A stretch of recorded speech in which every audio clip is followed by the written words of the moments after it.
Olá! Nosso grupo é composto pelo André Luiz, Guilherme Soares, Matheus Alexandre, Pedro Augusto e Sandro Almeida. E hoje falaremos sobre os filósofos Hannah Arendt, Theodor Adorno e Merleau-Ponty e os seus legados deixados, suas formas de pensamento.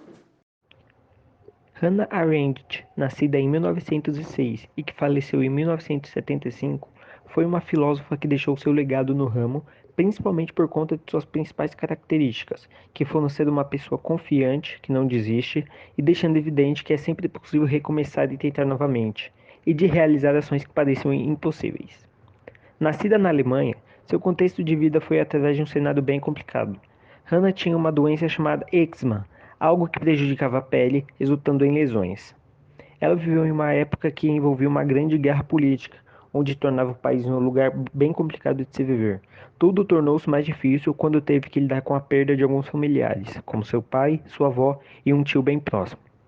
Passando pelo pico da Revolução Democrática na Rússia com apenas 10 anos de idade e tendo que se virar conforme o tempo passa, ela e sua mãe buscam uma nova vida. A mãe dela em questão teve 2 filhos com o padrasto de Hannah. A primogênita foi a principal influência nos livros de Arendt, essa que se chamava Carla. Aos 17 anos, além de ter aprendido novas línguas, ela iniciou seus primeiros poemas questionadores.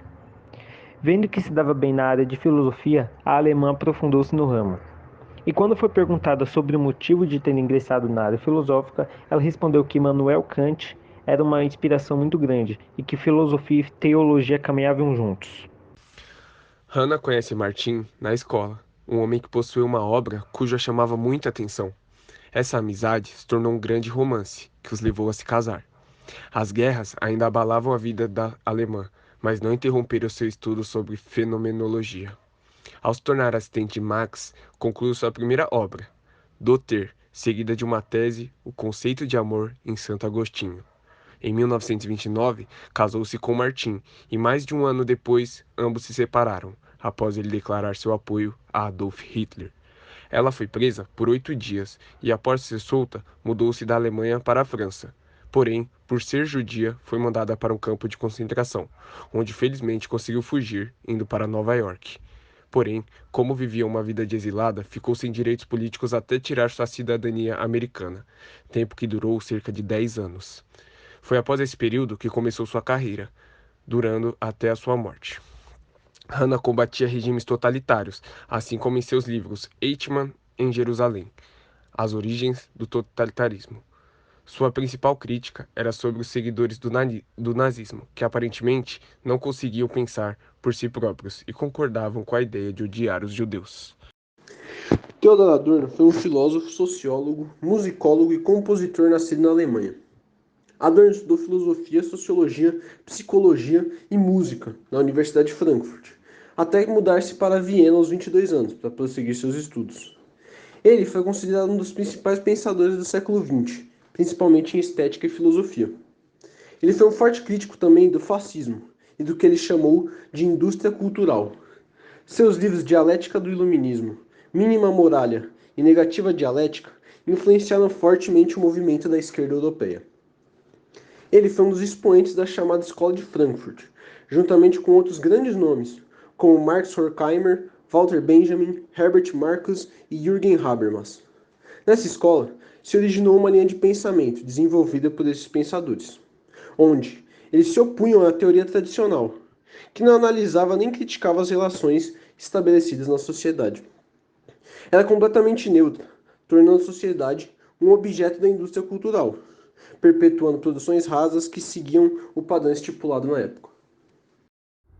Adorno afirma que é um processo real na sociedade capitalista capaz de alienar o homem das suas condições de vida.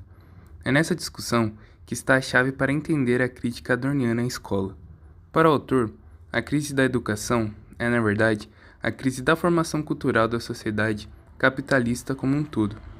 Na opinião dele, o problema da educação está no fato de ela ter se afastado de seu objetivo essencial, que é promover o domínio pleno do conhecimento e a capacidade de reflexão. A escola, assim, se transformou em simples instrumento a serviço da indústria cultural, que trata o ensino como uma mera mercadoria pedagógica em prol da semi-formação. Essa perda dos valores, segundo o autor, anula o desenvolvimento da autorreflexão e da autonomia humana.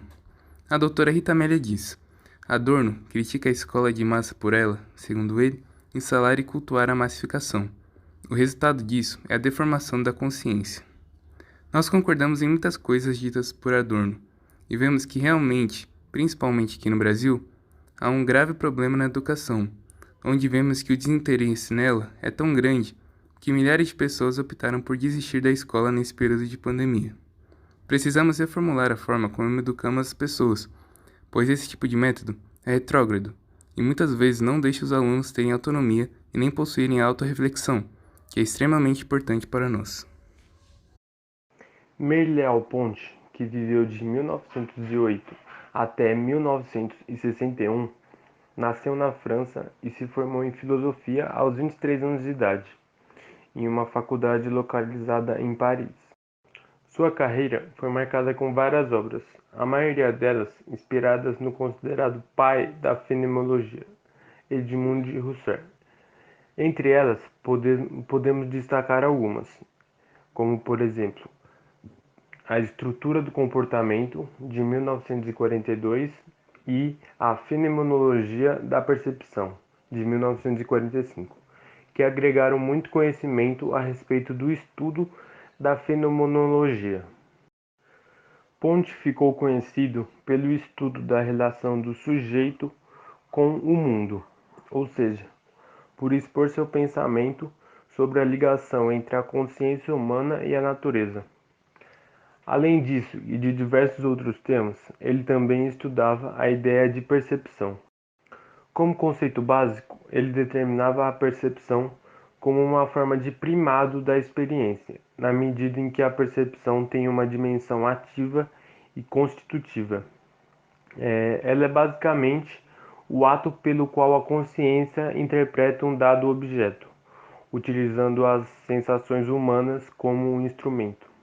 Merleau-Ponty também acreditava que o corpo próprio não é apenas uma coisa, um potencial de estudo para a ciência, mas também é uma condição permanente da experiência. Ele então enfatiza que há uma consciência e um corpo humano entrosados na mesma batida. Portanto, nosso corpo deveria de ser visto como apenas um objeto. Agora, falando um pouco sobre a opinião do grupo, Merleau-Ponty nos pareceu um filósofo bastante inovador. Achamos interessante as ideias que ele tem do corpo humano, de não enxergá-lo apenas como algo físico, e sim como uma grande razão pela nossa vida e existência e pelo carregamento de experiências vividas ao longo da vida. O que também achamos de importante ressalta é que muitas frases de Merleau-Ponty acercam o assunto da comunicação, como por exemplo a frase "Ao quebrar o silêncio, a linguagem realiza o que o silêncio pretendia e não conseguiu", e outra frase como "A fala ensina o pensamento". Para a gente, são frases que abordam a temática da relação sujeito e mundo, e que nos torna visível a capacitação do diálogo entre corpos e a importante função que esse diálogo e essa comunicação pode ter. Dado todo esse contexto abordado, nós podemos considerar a temática em estudo de suma importância, visto que não só agrega no quesito conhecimento, como também pode ser um instrumento valoroso em um ano tão esperado como é esse de vestibular, e também no quesito senso crítico, que é algo que falta muitas vezes dentro do nosso contexto social, e desenvolver isso por meio de atividades como essa é de extrema importância.